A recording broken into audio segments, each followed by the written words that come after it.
As many of you probably know, over the previous week, Jordan Peterson has been in the United Kingdom and appearing on many television shows, primetime television shows, that is, where mainstream audiences will probably listen. These shows include The Right Stuff, Daily Politics, and BBC Two's Breakfast Show with Chris Evans. And overall, Jordan Peterson has naturally done his outstanding performance in defending his views and deconstructing and refuting every argument put at him that he does not agree with. Jordan Peterson came to the UK primarily to give one of his lectures in his tour about the 12 Rules for Life at the Apollo, somewhere in London. I unfortunately couldn't get tickets to this lecture, but I am going to be making it to his big one at the O2 with Sam Harris and Douglas Murray. But from what I understand, the Apollo one was, like his other lectures, fantastic to go and listen to and ask him questions at. But I want to go to the mainstream. The first show that Jordan Peterson appeared on was Start the Week on BBC Radio 4. He was on a panel with 3 other people.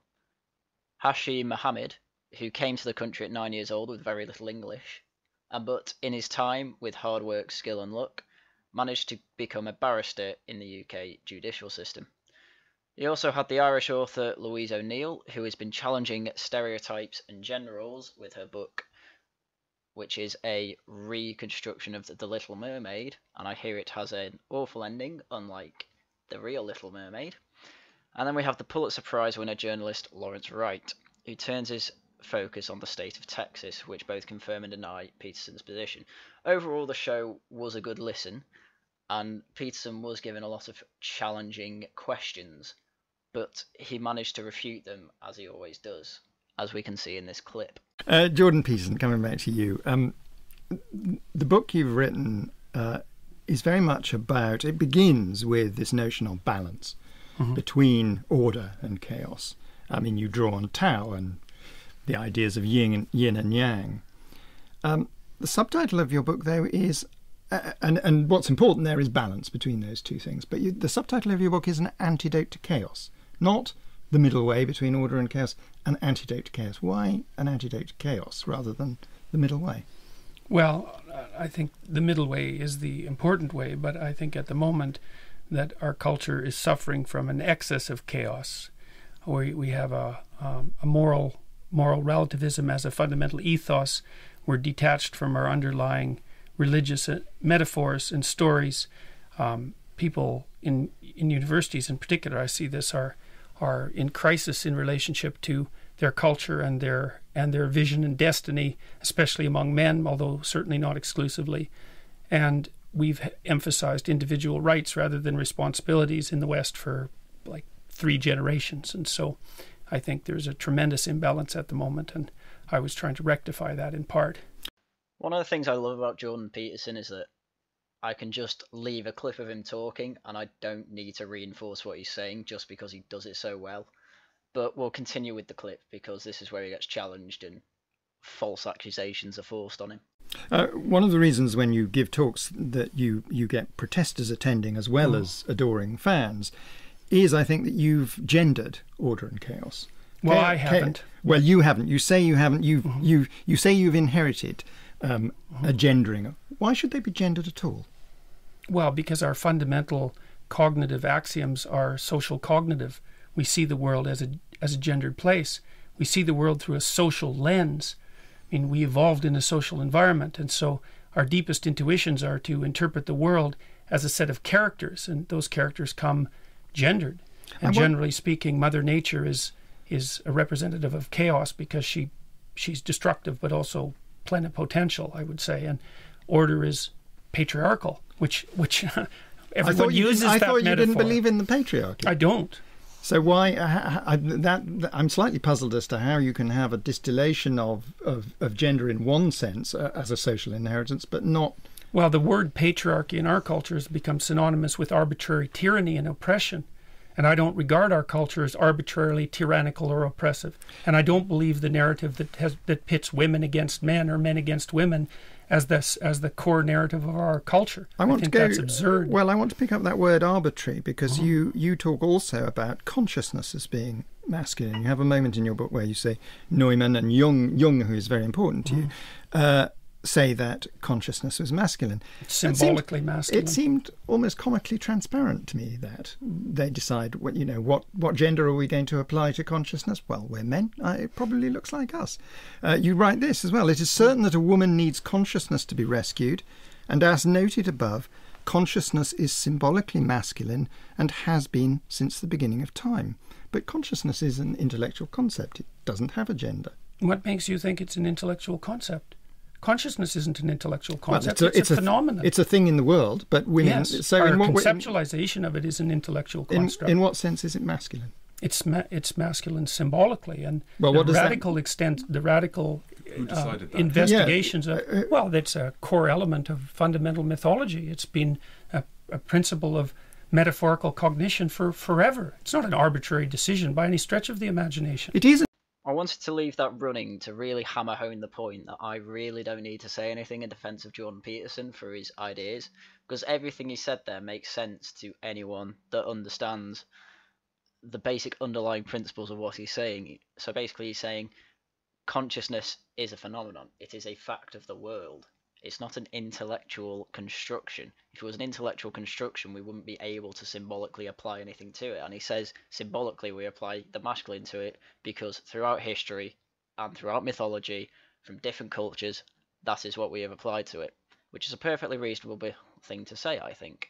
But I want to go on ahead in this radio program because there is a better question from the feminist directed at Jordan Peterson, more about gender roles and how they say Peterson reinforces them when all he's doing is observing history and mythology. So they're on the subject of the disenfranchisement of young men, and this is the feminist about to bring up a point about male disenfranchisement being blamed on the fact that they can't express feelings. I was just going to say, I mean, we see that in the West as well. I mean, in Ireland, 80% of all suicides are by young men. Men are 4 times more likely to die by suicide than by women. And you know, that is, again, I think, an inability to express themselves because men have not traditionally been given enough space under patriarchal society to be vulnerable, because they see vulnerability or expressing that sort of emotion as being weak. And that's why I think that the rates of mental health issues and suicide are so high amongst young men, particularly in Western societies. Jordan Peterson, I noticed, I don't think it was it'd be wrong to characterise it as a flinch, but a reaction.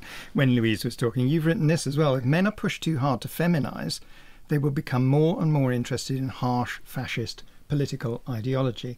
That seemed to me an odd thing to say. It's a standard psychoanalytic idea. It's not a harsh thing to say at all. If you deny people's essential nature, competitive nature, for example, there's going to be a kickback. And to think of that as enculturated purely is just incorrect. Yes, but isn't it the classic abuser's exculpation? It's a withdrawal from responsibility. You pushed me to it. You made me hit you. It's not a justification. It's just an observation of what's likely.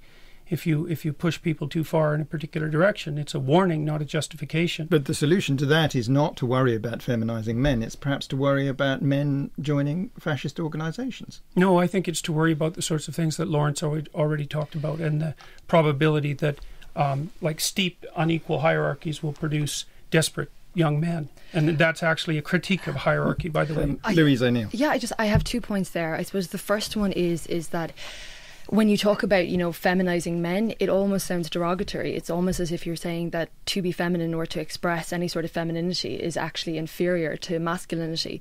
And I think that is a huge problem even within the language that we use. When you say, don't be such a girl, don't be such a pussy, the greatest insults that men can give each other tend to have feminine origins, like, as I said, pussy or faggot or anything like that. And I think, again, that speaks to a very systematic inequality between the genders. And you attributed the rates of mental illness among men to their inability to express, say, sentimental emotions. And I don't think there's a shred of clinical evidence to support that stance. Sorry. No.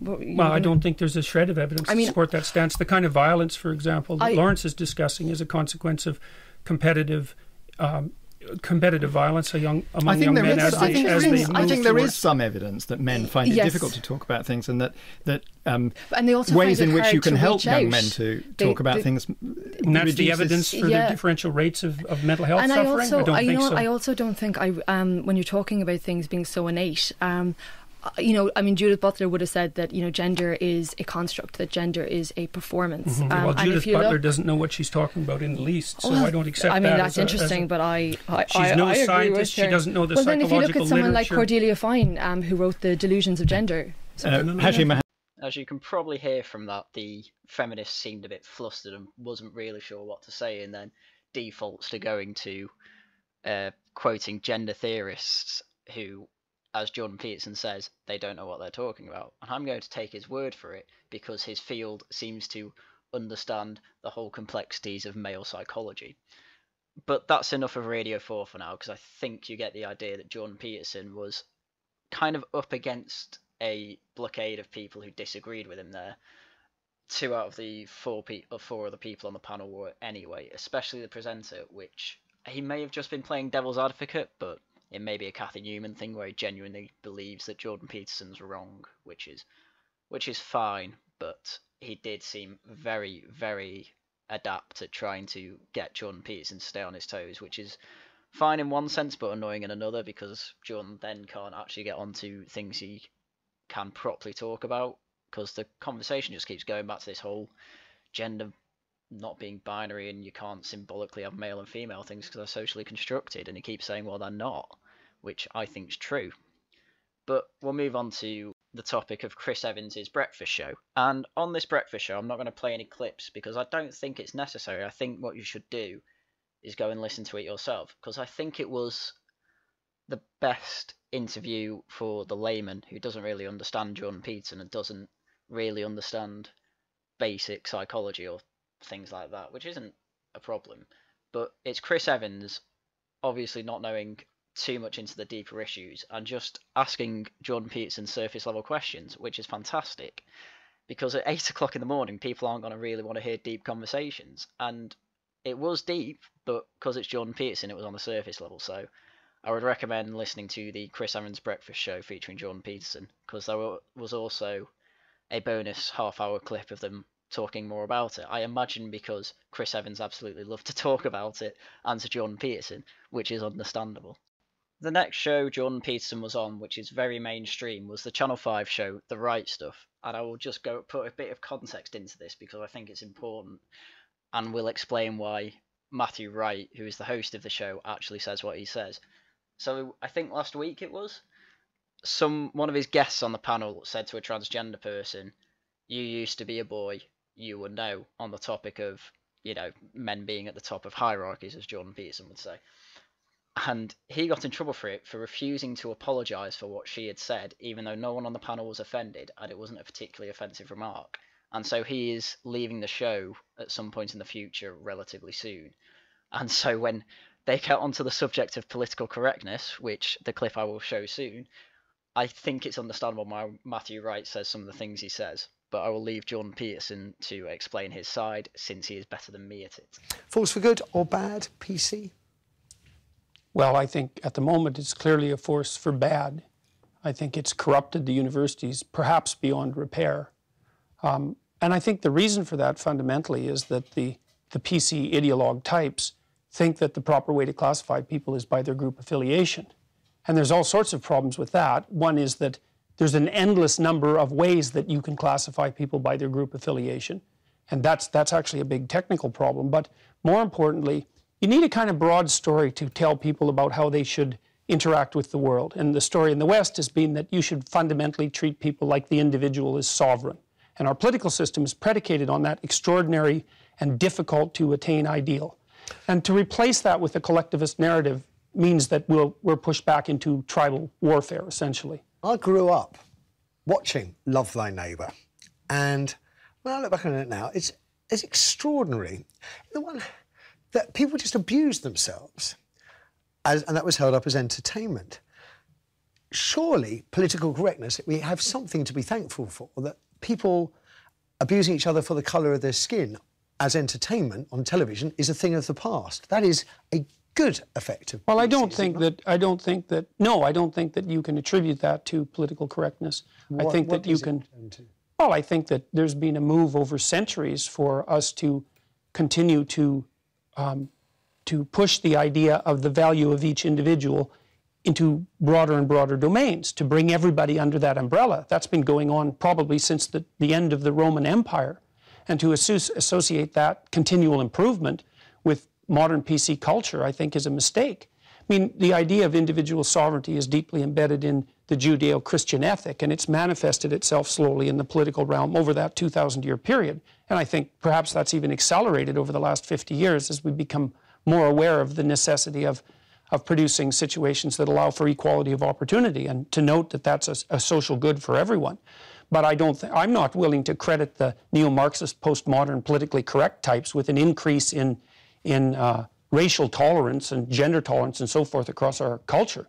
I don't think that's the case at all. I mean, the abolition of slavery a couple of hundred years ago was hardly driven by PC culture. So the PC types are going to want to take credit for that, but I don't think there's any reason to assume that they're doing anything but dividing us. The madman has just said at about 11 o'clock in the morning, when a lot of people will be listening or watching this television show, that political correctness is absolutely detrimental to the liberal principles that the Western world has currently been living on. And that is absolutely amazing, in my opinion. Slightly tangential, but Yeah. freedom of speech.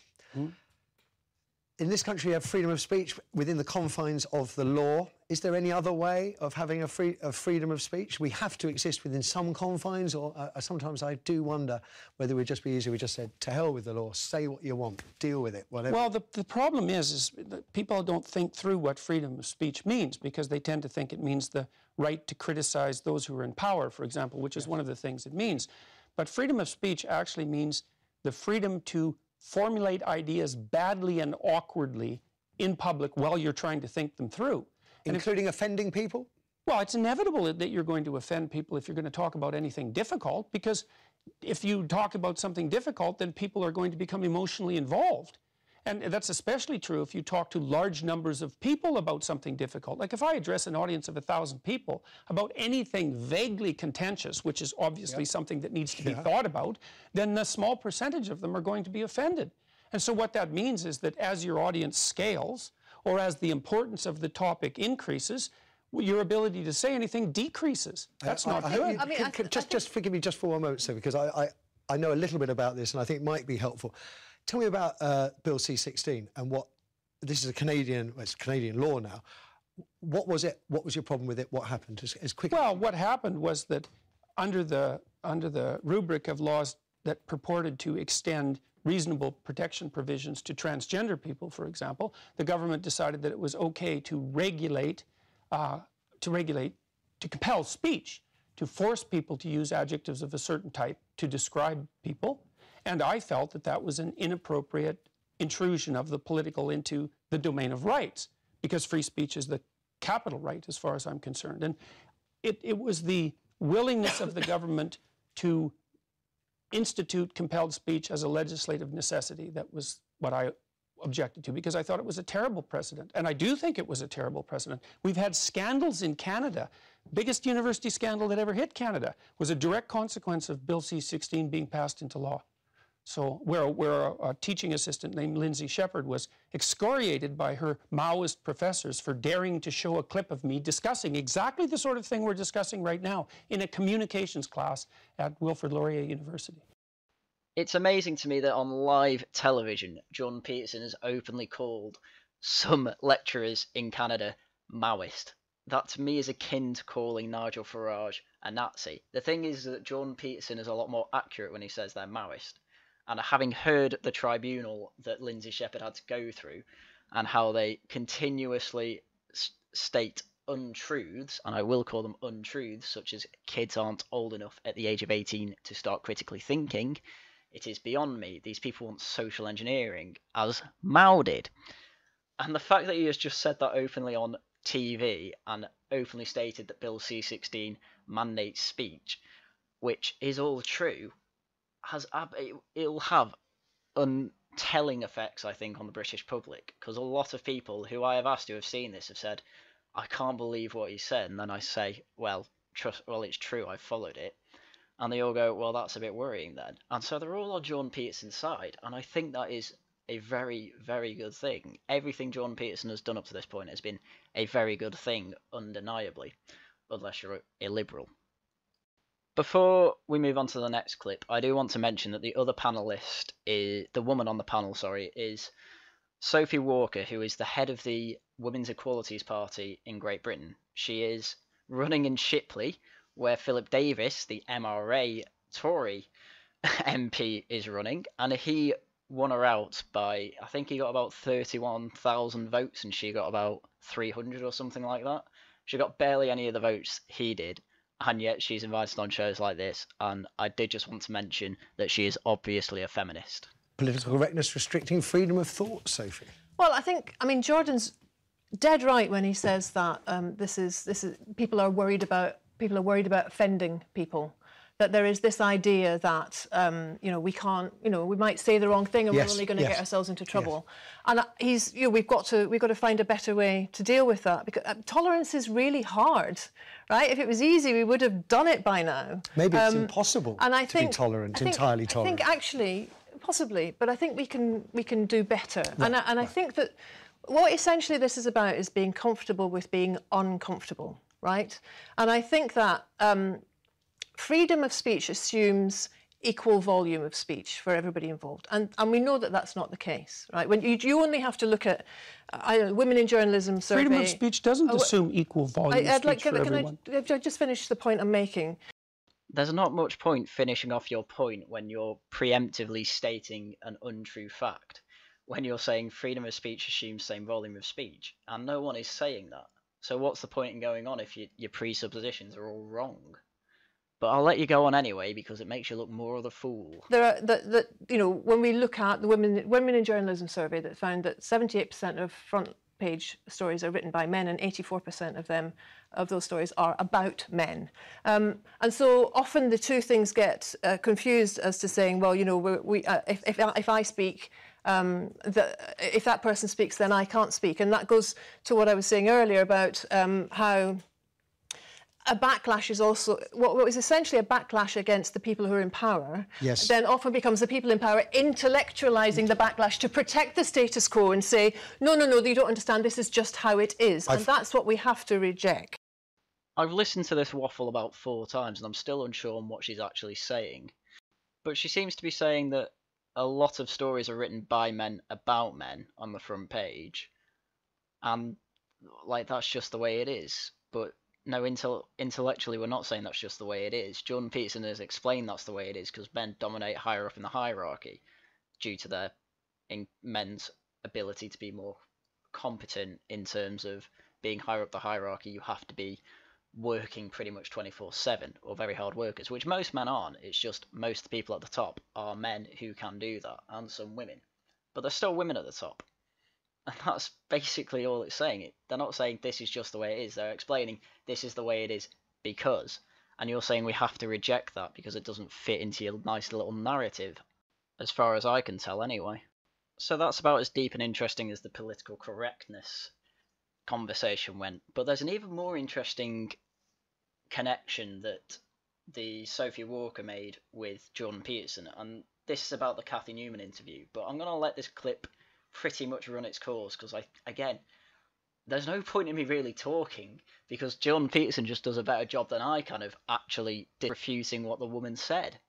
But that's about as interesting as the political correctness debate got. I'm going to now move on to his whole main point about universities and how when he makes the point that there are obviously people in universities trying to just take down the system we have now, the response from Sophie Walker is basically just an ad hominem attack, like, are you saying this is getting people threatened by the alt-right? Which is, honestly, I'm just going to let this whole thing run its course, generally, because it's absolutely amazing. I believe that you believe that there is some kind of Marxist-influenced, post-modernist plot that's hatching in our universities hatched in our universities to do what? What is this conspiracy?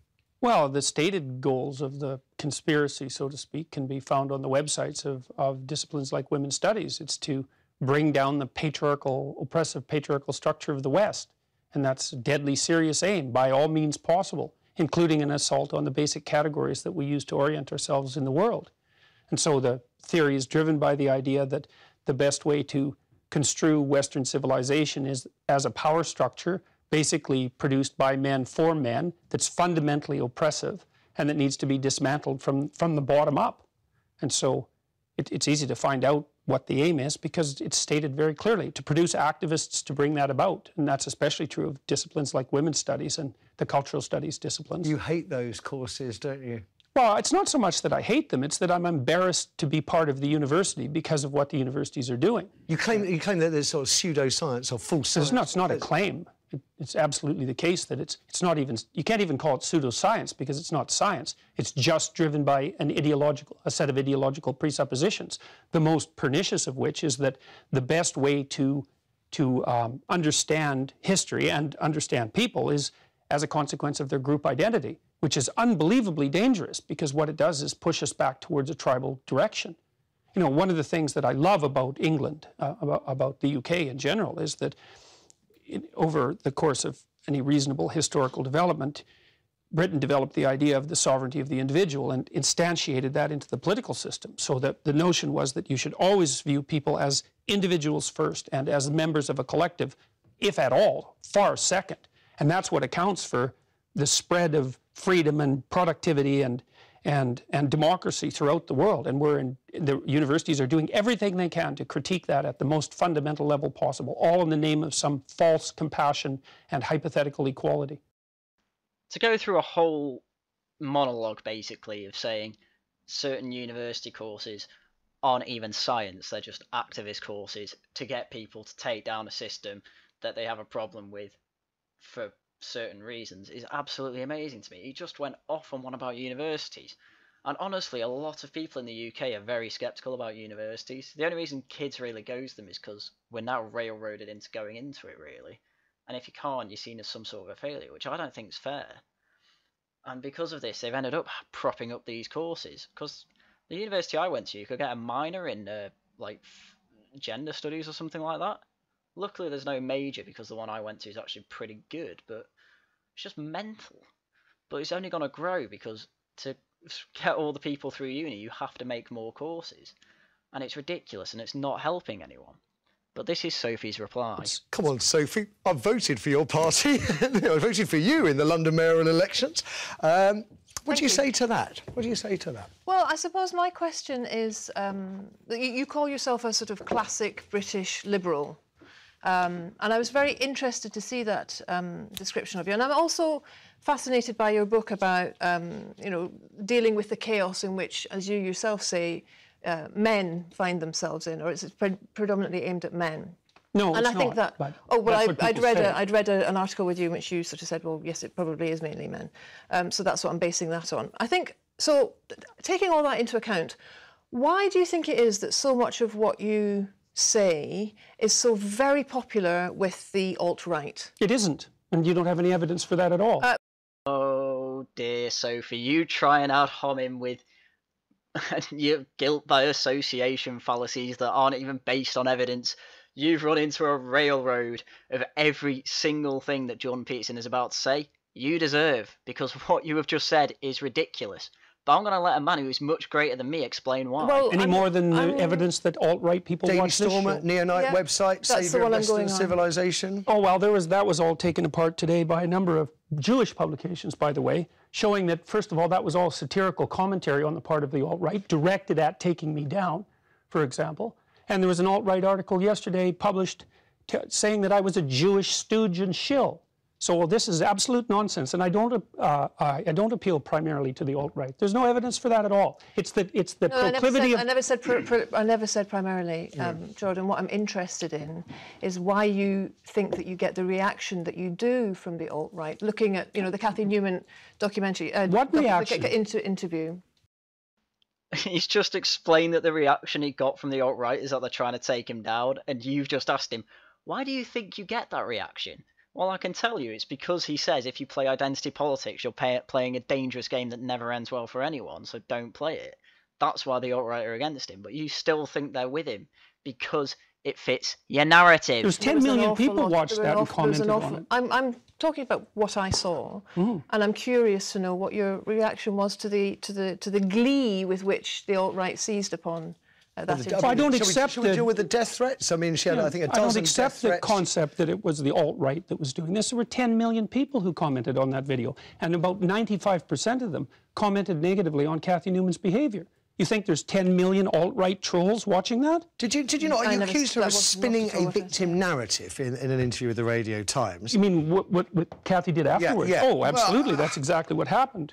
But wasn't that because Cathy Newman, for quite a while, and she's a great accomplished journalist, well said, just sat there looking at you with her mouth open and slowly closing like a goldfish because she didn't know what to say. That seems to remind me of someone on this show. And so she was coming back afterwards and making the point, well, actually, I didn't know what to say, but I was giving you time, or words that But given that she said, I'm going to find that and kill her, I'm going to find that and execute her. Is that spinning a victim narrative when you get that popping up in your Twitter inbox? Well, it depends on... What happened with Channel 4 was that they put the whole interview up, which was quite a shock to me, because I didn't think they would. And then people were vitriolically opposed to what had happened. And so there were hundreds of thousands of comments. And when you get hundreds of thousands of comments, there's going to be some subset like this. And people did analysis of these comments, by the way, and showed that the bulk of the ones that were vitriolic in terms of percentages were actually directed at me, not at her. And it was in the best interests of the Channel 4 people to spin this as a victim narrative, because that's what they do anyways, but to construe Cathy Newman, who's... Did you get death threats, though? I've had death threats. I don't know if I got them specifically because of that interview, because I hadn't said anything contentious, but that certainly happened to me, and seriously enough so the university increased security around my office. But, I mean, when you're dealing with people, when you're dealing with millions of people's comments, then there's going to be a percentage of them that are produced by people who are, well, not mentally well to begin with. Yeah. And I also tweeted out afterwards. You know, after this had gone on for a couple of days, I tweeted out something asking people to lay off her because enough was enough. Yes, you know? did. I do want to comment on Jordan Peterson's absolute insane performance here, because he is saying, look, she's got a lot of negative, comments about this. Obviously, some of them are going to go too far. I went out of my way to say, don't go too far, because it's stupid. And then he's going on about, look, I've actually had death threats. I am actually a victim of some of these things. But he doesn't spin it in such a way that you should feel sorry for me. He spins it in such a way of, well, I'm a public figure who is saying important and not contentious, but things that go against the mold of some people in power, and from some people in the public opinion. So obviously I'm gonna go in a bad way. And then he's had to have security raised at his office. And he's not saying that, like, as I said, don't think of me as a victim. Just think of it as this is the type of thing that happens, and I can't prove the type of people that did this, and he's not assigning blame to anyone. It's just a much better way to make a victim narrative, and it's made him look insanely good. So having been on form throughout this so far, and to be honest, just red-pilling the people that have watched it, he then moves on to the subject of equality of opportunity and outcome. And obviously, since we have a feminist, she is then trying to say, we need equality of opportunity and outcome. And of course, Jordan Peterson expertly takes us down, as we see here. What do you understand by equality, Sophie? What does it mean to you? Freedom. Your manifesto mandated having 50-50 wage split in your companies. You do not want freedom. You want fucking social engineering, you liar. Can you be more... Is it equality of opportunity? Is it equal pay across the board? Is it something more than that? I think equality's better for everyone. I think, okay. And I'm really delighted, I love my job because it's an optimistic and a hopeful job, which is about creating more choices for people. I'm interested in people being able to have different choices and having equality of outcome. You can't start your point with, I want freedom, and then end your point with, I want equality of outcome. They are mutually exclusive targets to aim for. And you've just made yourself look like an idiot to anyone that understands that. Aha. Well, so you're going to have choices and equality of outcome. What if people choose different things, which is what they've been doing in Scandinavia? So the Scandinavian countries have moved more towards gender equality than any other countries, and the personality differences in Scandinavia have increased rather than decreased, and the proportion of women who are choosing STEM fields has decreased rather than increased. So as cultures become more gender neutral, the number of women who choose STEM fields decreases. What do you mean by STEM fields? So science, technology, engineering, and mathematics. So if you let men and women make their choices, what actually happens is that they specialize in different situations, and you don't get equality of outcome. Could they not have been programmed to have those views from the moment we raise them and give boys Lego and construction? No, because what happens is that as countries get more egalitarian, which means there's less programming of that sort, the differences get larger, not smaller. And the scientific data on that is clear, and most of it was generated by people who have a left-leaning bias, so you can't blame it on conservative scientists. It was a shock to everyone to find that out. Sophie, I think the difference between Jordan and me is that we look at evidence and we lean towards different theories. But your theory goes against the evidence. You say that there's a patriarchy because of the way we've brought up. Well, in Scandinavian countries, the way that we've been brought up has been slowly more gender equal, we'll say. And that's meant that women go more off to more, female orientated subjects, such as nursing, we'll say. And men have gone more to engineering.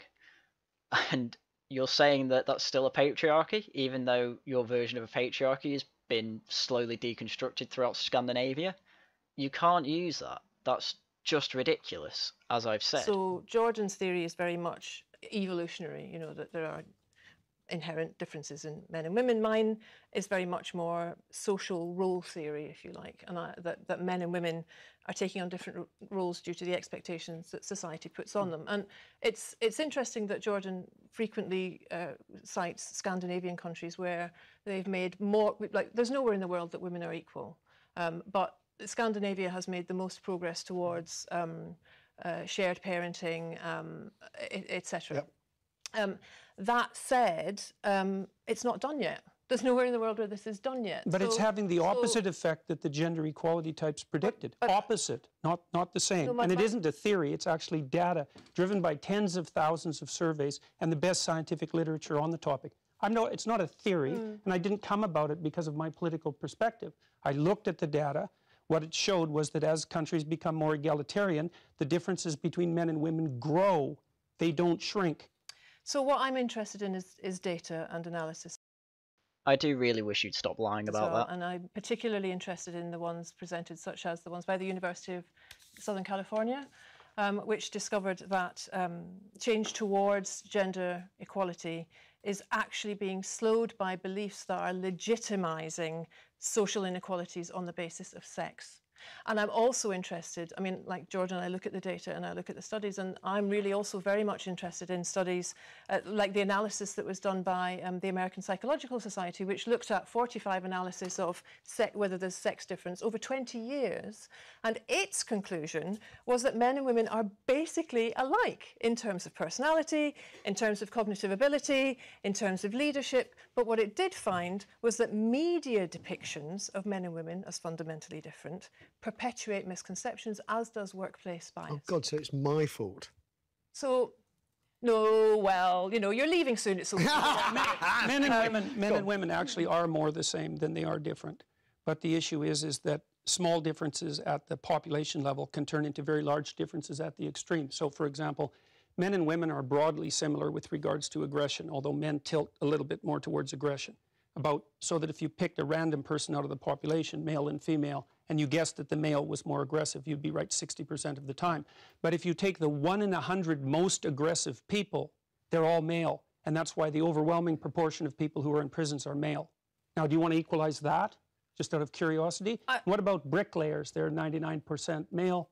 And we've got about 3/4 of the population now in universities in the humanities and social sciences are female. Yeah. Are we going to equalize that? These are points that are never, ever brought up toward feminists in UK media. And the fact that Jordan Peterson is doing it, and that the reply to this is just a simple attack on his character again, just shows that people are going to be listening to him because he makes sense, and he gives people enough rope to hang themselves with, and then after that he draws and quarters them afterwards, because he can then just dismantle what they said and refute it. It's amazing. He's the best thing to happen to come to this country for a while. And men work longer hours. They work more dangerous jobs. They're more likely to move. They're more likely to work outside.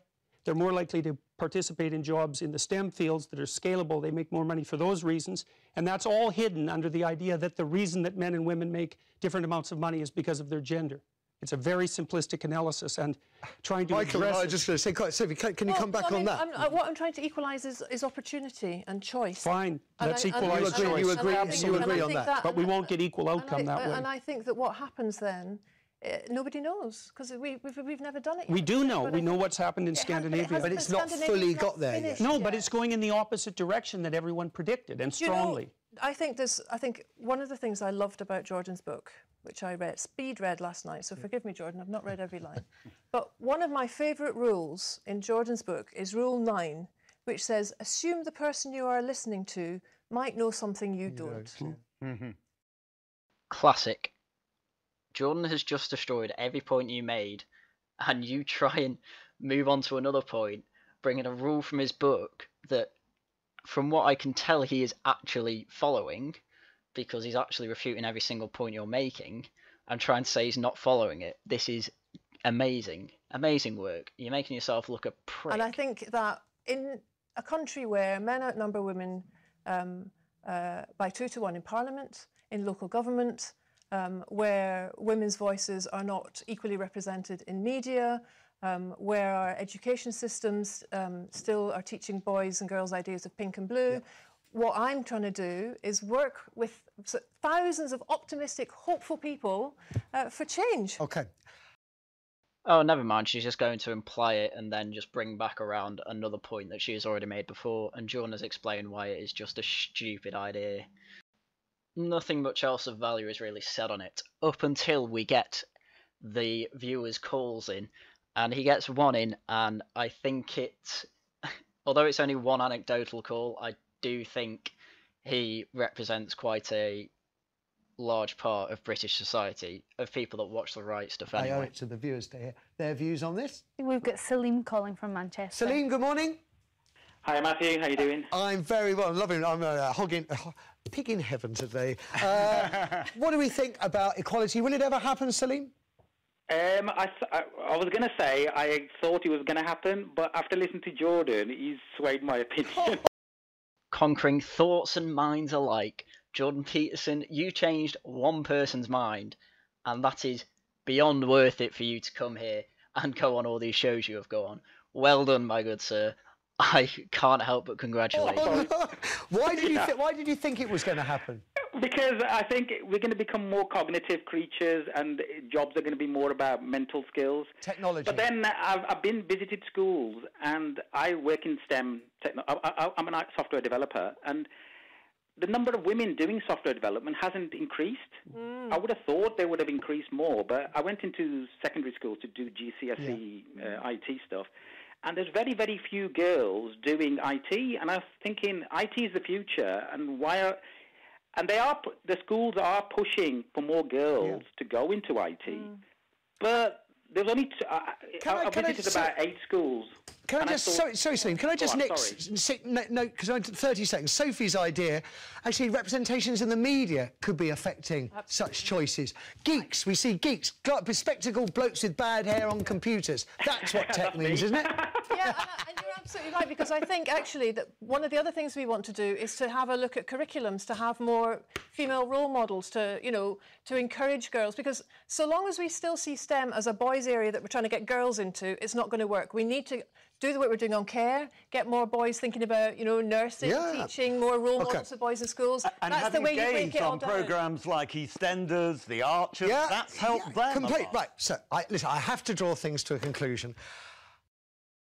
This is the thing, I don't actually necessarily disagree that, seeing people on the media won't influence people. I don't think it's a bad idea, because it happened with Scully from The X-Files when she was a doctor in that show.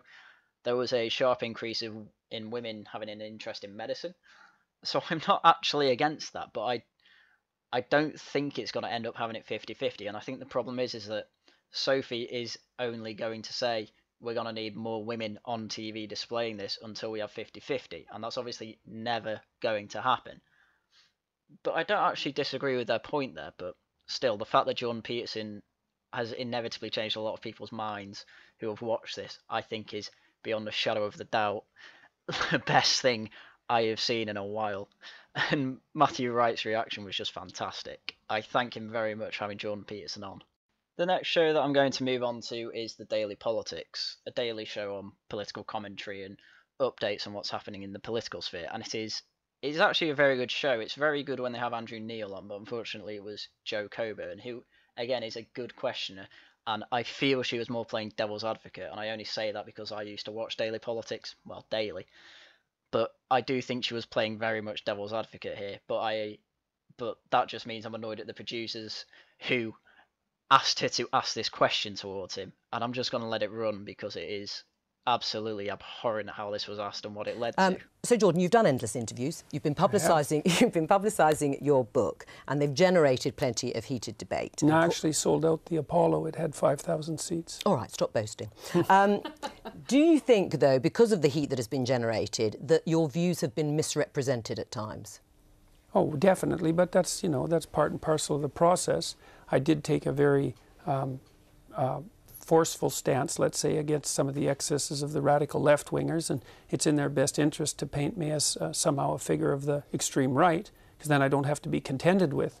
But, I mean, it's easy for people's views to be oversimplified in a very large public debate. I mean, in terms of some of the issues, I mean, you say you've been painted as an extreme right-winger. Well, some people have tried that. Not very successfully, but they've tried it. And you came to prominence in part over your opposition to this law that we just talked about in Canada, proposing the use of preferred pronouns for transgender people. Just for clarity... Mandating them. Yeah. Right. Saying that you should do it. No, but, that you had to do it. Right, you had to do it by law. But just for clarity, do you think a trans woman is a real woman?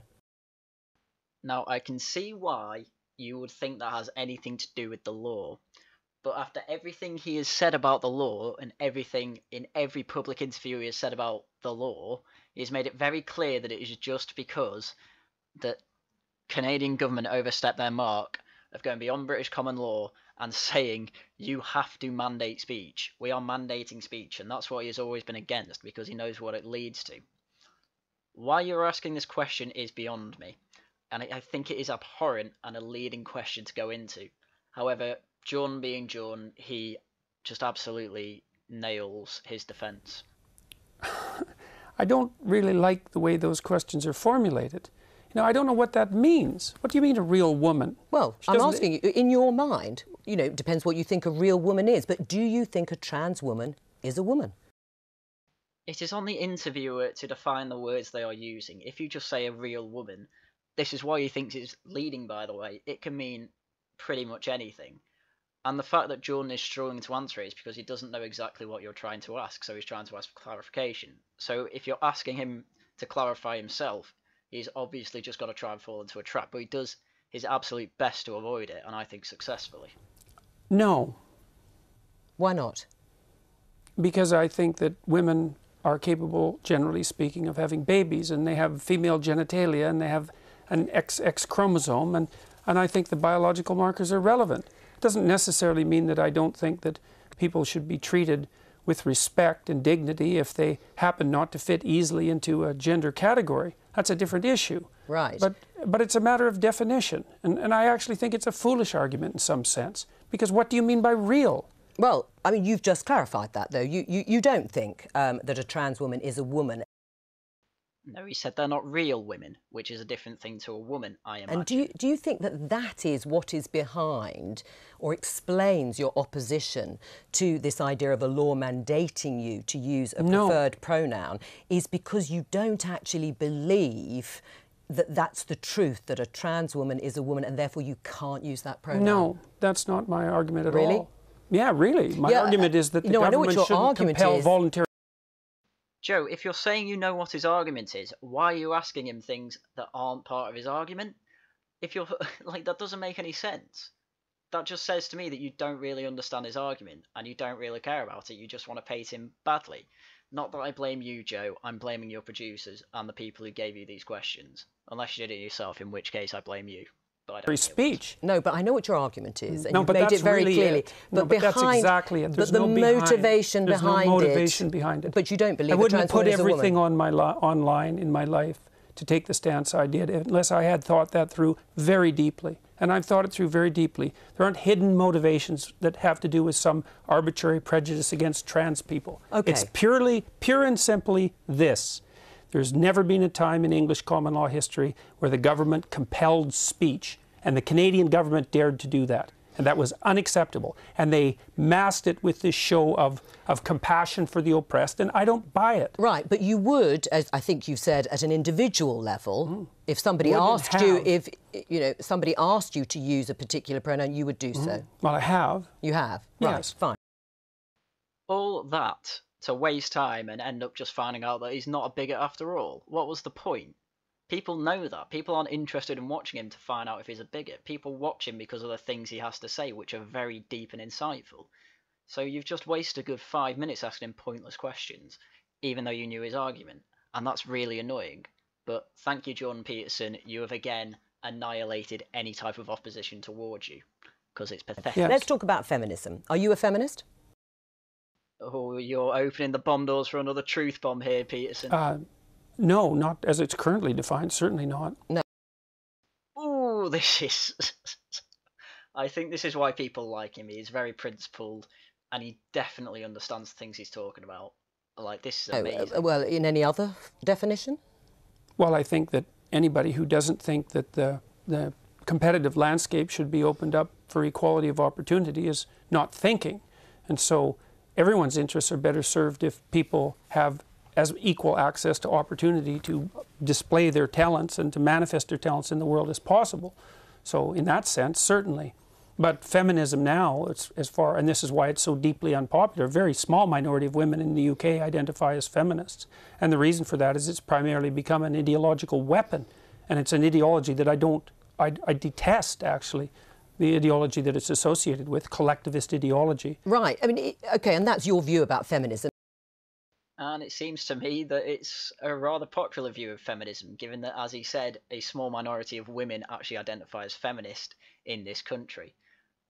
Well, let's move on to the feminist perspective of feminism. Aisha, are you a feminist? Oh, absolutely. I'm a very proud feminist, and when I was a special advisor in government, I worked on women and equality issues, and I was very proud actually of a piece of legislation I got on the statute book with my former boss Haryan, the Equality Act in 2010, which strengthened our anti-discrimination laws. And I fought very hard to get more women into public life, into the Labour Party, and I'm very, very proud of being a feminist, hence my pink dress. Oh, well, all right. See, that reaction is why I think Joe is just a devil's advocate here, because she just kind of says, oh, all right, because all that woman did was just give off a load of stuff about her ego and give off a load of virtue signaling, which I'm sorry I had to put you through, but I think it puts the point through that it's not really the interviewers that are the problem here, it's the whole media behind it. And Jordan Peterson is absolutely conquering it. He's winning battle after battle, and this is another battle that he's absolutely won. Because when I ask people, I show them these clips and they're like, right, is he wrong? And they're like, well, no, trans women obviously aren't real women because they are incapable of doing the biological processes that real women, quote unquote, can actually do. And then, are you a feminist? Well, no, because of this, that, and the other. And then it's like, all right, let's hear the feminist say something. Oh, she's just got a massive ego and is narcissistic. Brilliant. Well, this is why I didn't mind the question, and it's why I don't mind Joe. But we'll carry obviously on. Reverting to type then. Absolutely, in the pink dress. well. You would like men to regain or reclaim their strength physically, mentally and morally. Is that broadly correct? I would say morally, fundamentally, but I think the other things go along with that. Right, and if that But it isn't men precisely who I'm speaking to. It's people. I'm a clinical psychologist. I'm actually interested in individuals, and I'm interested in their fortification against tragedy. You know, every time I do an interview, the interview is always political. It's always political. Well, the clue is in the title of this programme. We are the Daily Politics. No, fair enough. No, look, fair enough. And I'm not casting aspersions at this programme, but the fundamental news that's important about what I'm doing isn't the political element. And the people who talk to me don't talk politically. They say they've watched my lectures. But part and of it is... I do find it funny that when Peterson says that he doesn't talk politically, everyone in the media doesn't really understand what that means. And I think that just shows how politicised the media is, because as the feminist is about to explain, politics is everywhere in their mind. And it's just Sorry, weird. is that I think for a lot of people the kind of personal does become the political. Or the political becomes the personal. Yeah, and I think in terms of the... Yeah, but in this situation, a lot of people are wrong, because primarily what's happening is people are watching my lectures, and as a consequence, their lives are improving dramatically. Oh, I'm sure they are. I'm sure people are like, I've had a huge conversion after, and they're much happier once they've been. It's not a conversion. But what I would like to do is kind of almost... I think at the moment the discussion about feminism is very divisive, and sometimes it can sort of be like, okay, men have to lose and women have to gain. Actually, everybody has a lot to gain by greater equality. Now, whether you get the equality of outcome that you want, I think only time will tell. But certainly, equality of opportunity is very important. And actually, we can agree on that. And a lot of men would benefit from that. So I think a lot of men are having a lot of crises at the moment in terms of mental health, suicide issues, their own sense of identity, because I think some of the stereotypes put on men are quite limiting for them as well. I think they make men quite unhappy as well. The devil's in the details with regards to equality, because I'm an advocate of equality of opportunity. But I think the idea... Outcomes, that's an appalling doctrine. Why? Another area where I think Joe is actually playing devil's advocate is if you listen to the tone of those two whys, they are completely different. The feminist says why is in why. Why is opportunity of outcome wrong? You must be wrong about that. Whereas Joe's is more like, why? Can you explain that? Because I'd be interested to find out why. And that's why I think she is more of a devil's advocate and a good interviewer, really. Certainly better than Cathy Newman. But considering she's a political commentator, she is very good at differentiating between personal and political issues, which I think is very good. All right. Well, because you have to produce an unbelievably potent bureaucracy to make the ever greater and ever finer distinctions that are necessary to enforce equality of outcome. How many group differences are you going to equalize across? Is it just gender and sex? How many genders? No, so gender and ethnicity? How many genders? I think how many ethnicities? How many races? We'll let Ayesha answer. I think what people are trying to do with this, and certainly as somebody who has sought to sort of do this myself, I think you set yourself ambitions for what you would like to see, and then you try and remove as many of the structural barriers and obstacles. So you try and create that fair crack of the whip and that equality of opportunity to see where you get to with the outcomes. That's now, fine. We are in very early stages. It's only 100 years since women got the vote in this country. We have had a long established patriarchal society and set up for a long time in the world, in this country. So I think we have a long way to go to see where it plays out. There is no country in the world where we really do have gender equality properly yet in terms of real decision making and real some of the power. Scandinavian countries maybe, but they're still not quite there, and I think you've spoken a lot about this. There's still a way to go in Scandinavia. Things are not perfect in Scandinavia. I haven't spoken about that specifically. I've spoken about you spoke about the right stuff yesterday. You talked about the Scandinavian. Well, I've spoken about the fact that, see, one of the things that's happened in the analysis of the differences between men and women is that the social constructionist claim is that the differences are socially constructed, right? Is that it's a consequence of environment that men and women differ.